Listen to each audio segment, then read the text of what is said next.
Армысыздар қымбатты телекөрермендер. Оңтүстік телеарнасында ізгілік мекені хабардың жүргізушісі мен Ербек Бакиев. Бүгін бізде қонақта жазушы, тарихшы, ғалым, көптеген кітаптардың авторы Момбек Әбдәкімұлы. Момбек аға, ортамызға қош келдіңіз. Рахмет, Құдай қош қылсын. Жақында сіздің Шымкент қаласының тарих атты кітабыңыз жарыққа шықты. Қалай жарыққа шықты? Қанша уақыт дайындалдыңыз? Ішінде қандай дүниелер берді? Былтырғы Шымкент қаласының 2200 жылдық мерейтойына арналып, және Шымкент қаласының ТМД елдерінің мәдени астанасы болып жарияланғанына байланысты жазылған болатын. Бұл кітап негізі 2018 жылда дайын болып қалды. Содан кейін бір 2 жылдан кейін шықты. Биыл жақында ғана осы мамыр айында қала әкімінің бірінші орынбасары Шыңғыс Мұханның демеуімен шықты бұл кітап. Енді қазір бұл кітапта Шымкент қаласының 2000 жылдық тарих қамтылған.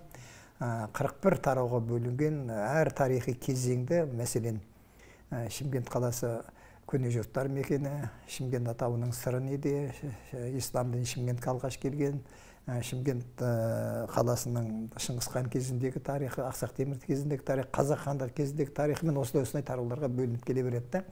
Тура бүгінгі тәуелсіздік жылдары қаламызда іске асқан соңғы жаңалықтар туралы бірсыпыра мәліметтер берілген. Бұл енді бір публицистикалық сарымен жазылған, тек қана мынау даталарды, тарихи даталарды бәрін бір қаттып қалған бір стильмен жазған жоқпын. Кім оқыса да оңай түсінетіндей етіп публицистика тұрғысында, яғни бір тарихи датаны мен сөйлетуге тырыстым. Оқырман ғалымның түсінігіне жеңіл келетіндей, содан кейін жатқан статистика, жатқан цифр, бұл жерде жатқан дата. Сондықтан енді кез келген адамның бірден оқыған кезде оны қабылдай салу қиындау болар мүмкін. Ал енді бірақ кез келген оқырман Шымкентке қатысты нәрселерді, Шымкентке қатысты, не қатысты нәрсені, не туралы білгісі келеді. Мысалға, Шымкенттің өндіріс туралы, канал сулары туралы, көшелері туралы мәлімет білгісі келсе, осыны ашып алып көруіне болады. Әрине мен бір қаланың тарихымен бір кітаппен бүкіл қаланың тарихын жазып тастадым деп айта алмаймын. Дегенмен осы қалаға қатысты тарихтың 70-80% кірді. Енді қалған адамдар, қызығатын адамдар болса, жазушылар, тарихшылар болса, ары қарай дамыта жасар.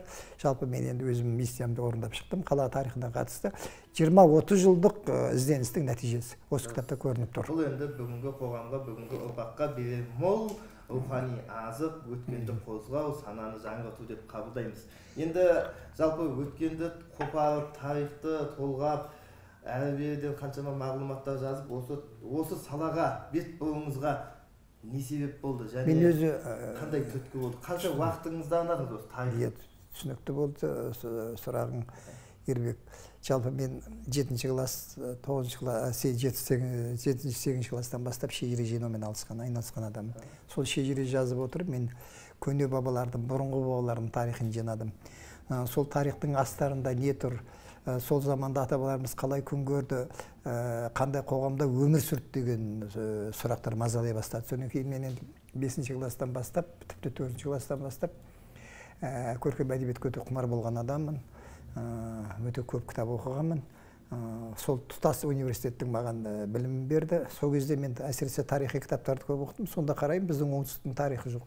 Тарих айтылмайды. Содан бастап мен осы оңтүстіктің тарихын, оңтүстік болғанда мынау Шымкент пен Алматы, сонау Сарысу мен Алатаудың арасы, яғни қазіргі Алматы облысы, Жамбыл облысы, Түркістан облысы, Қызылорда облысы және Ташкент облысының тарихтарын, осы тұрған бұрынғы қазақтардың, байырғы қазақтардың, яғни арғы ата-бабаларымыздың, бергі ата-бабаларымыздың осында тұрып келе жатқан өзіміздің тарихымызды іздедім. Соның бәрін архивтерді атқардым, көне жазбаларды атқардым. Міне қазір соның негізінде мына романдар жазылып жатыр. 150-ге тарта публицистикалық, ғылыми публицистикалық зерттеу мақалалар жазылды. Енді көп тарихтың ақтаңдақ беттерін, белгісіз беттерін архив материалдары арқылы аштым деп ойлаймын. Міне тарихқа осылай қызығып кеттім. Енді тарих дегеннен шығады, осы ұлттың тарихын, елдің өткенін дамыту үшін қаншама мысалы шетелдерде де болған шығарсыз. Жалпы қай мемлекеттерде сапарда болдыңыз? Ол кездегі қиыншылықтар қандай болды? Және солардың қиыншылықтың артынан жемісі, жетістігі болады ғой, нәтижесі. Осыған да бір тоқталып өтсеңіз. Мен көбінесе Тәжікстан мен Өзбекстанға көп бардым. Өйткені Өзбекстанда архив бар. Өзбекстан мемлекеттік архивінде бізге қатысты деректердің барлығы сонда жатыр.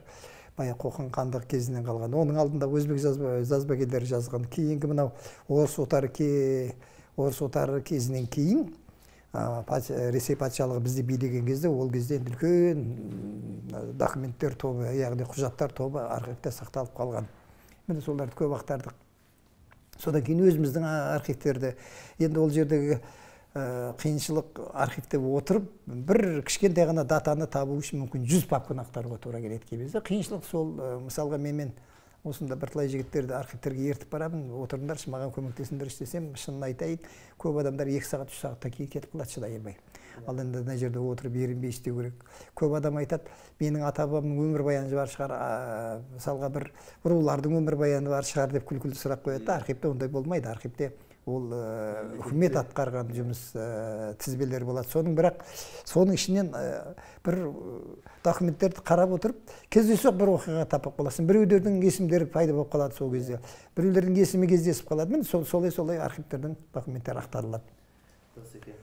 Енді алдағы уақытта сіз зерттеп, сіз қолға алам деген тақырыптар ма болса, ол қайсы бағытта болуы мүмкін? Алдағы уақыттарда мен мысалға осының кешеуір 20-30 40 жылдан айналасы 40 жылдан аса уақыт жинап үйге қаттап қойған материалдарым өте көп.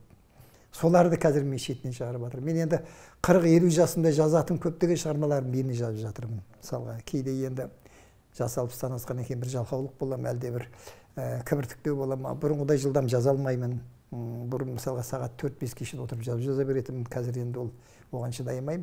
Дегенмен там-тұмдап әйтеуір еңбектенемін. Мен енді қарап жүрмейтін адаммын. Тегі. Әйтеуір бір нәрсені түртіп отырамын, бір нәрсені жазып отырамын, бір нәрсені болмаса мынау ешбір әлеуметтік желіге қарап отырамыз. Соның өзі қазір менің жазғанымнан гөрі жазбағаным көп әлі деп ойлаймын. Уақыт енді маған оған мүмкіндік беретін шығар. Әйтеуір Құдай әруақ қолдап маған енді күш берсін деп үнемі өзім әйтеуір солардан сұранып жүремін да. Дұрыс екен, жазу дегеннен шығады. Біздің арнайы ізгілік мекен деген тақырыппен көрме сіздің жазған, сіздің қолыңыздан жазылып жүрегіңізден туылған қаншама кітаптарыңызды көрме қылып жасақтап қойдық, көптеген кітаптарыңызды. Енді көптеген кітаптарды жазып жатсыз. Оның оқырманға жетуі қалай? Жалпы қайдан сатып алса болады? Әлде тегін таратылады ма? Осы жайында да біздің көзі қарақты көрермендерге, кітап сүйер оқырмандарға бір ауыз айтып өтсеңіз. Менің ең көп оқылған кітабым Сүлеймен Қарақшы. 6 рет кітап болып басылды. 6 рет басылғанда оны баспаханалар өздері басып өздері сатады. Көп өтеді деген. Мысалға менен Ақтаудан, Атыраудан, Қостанайдан бір оқырмандар сұрап жатады. Facebook арқылы сұрап жатады, пәлен кітабыңызды жіберсеңіз, түген кітабын жіберсеңіз деп.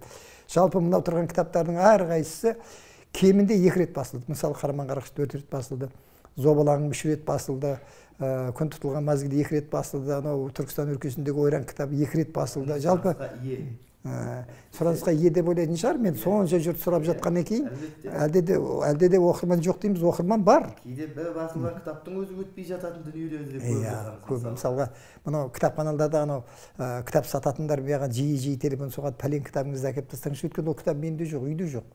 Мынау кітапхана сендердің мына қорларында тұрған кітапханаға қызығып отыр, мына тізімге де мына кітаптың өзі бірталай менде жоқ.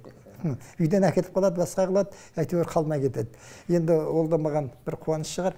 Көбінесе мені жұрты тарихшы деп ойлайды, мен жазушымын.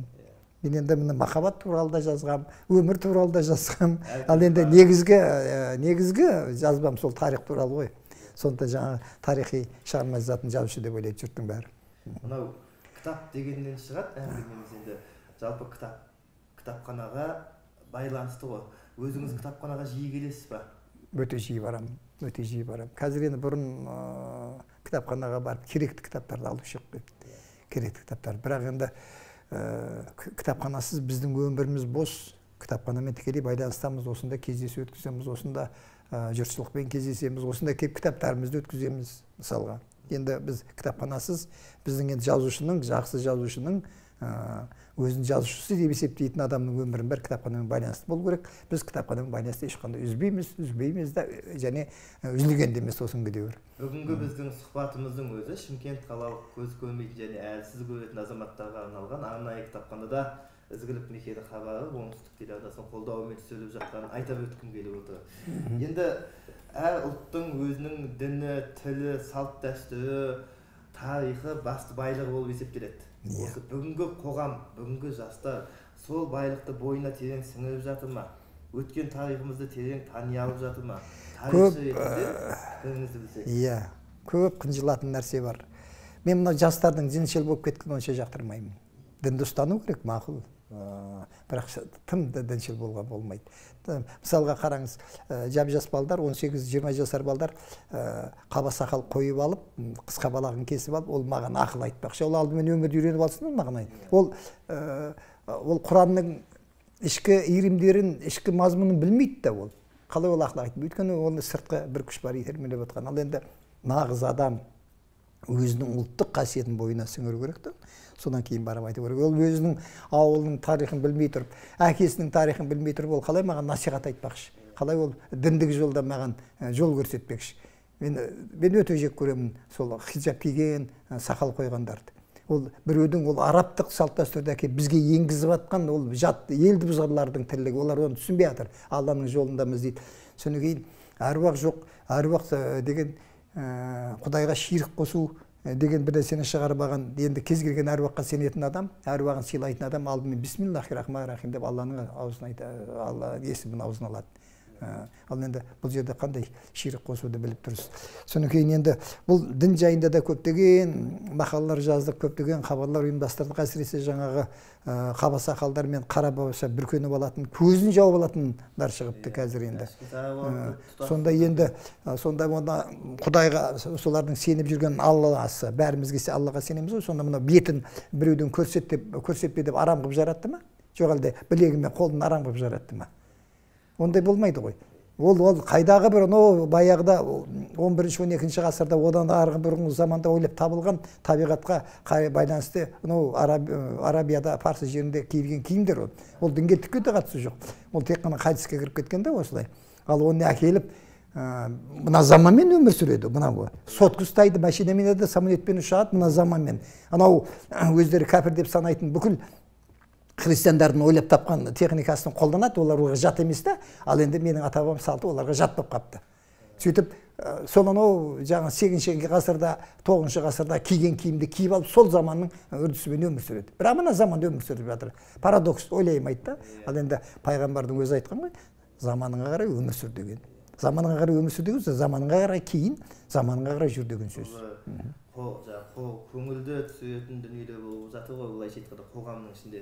Енді дәстүрлі сұрақтың бірін қойғым келіп отыр. Биыл біздің тәуелсіздігімізге 30 жыл. Осы 30 жылда біз жеткен жетістігіміз қандай?